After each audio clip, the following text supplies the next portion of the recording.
да се заблагодарам на Факултетот за безбедност што ја организираше оваа научно-стручна расправа, посебно затоа што тема на расправата е реформата во безбедносните служби. Тоа е вториот чекор од реформите кои што ги започнавме, кои што се најмногу потребни на македонското општество, после реформата на системот на следење на комуникации, која што 1 ноември веќе е ефикасна, ефективна, а го најавивме и ова е еден дел од дебатата која што ја водиме со јавноста, со стручната, со научната јавност, околу моделот за реформа на безбедносните служби. Реформа на управата за безбедност и контраразузнавање, агенцијата за разузнавање, военото разузнавање и тргнувајќи од нашите заложби да навистина создадеме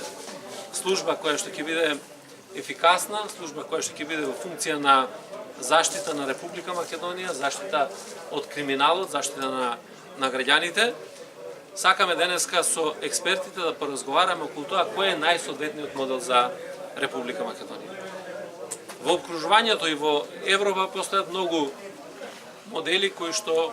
значат добар пример за реформа во безбедносниот систем. Меѓутоа, пресликувањето на било кој модел не е најсоодветен начин за реформа и на нашата служба. Затоа сакаме да поразговараме и да видиме кој е тој модел кој што може да биде приспособен на македонски прилики, на состојбите во македонската држава,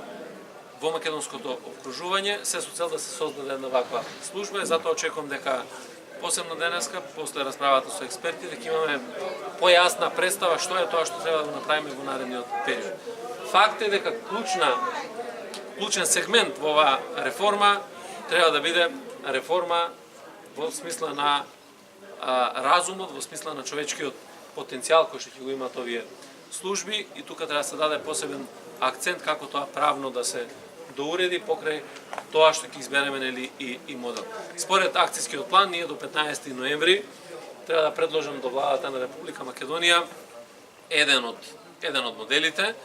и после изборот на моделот ќе се пристапи кон анализа преку акцијски план на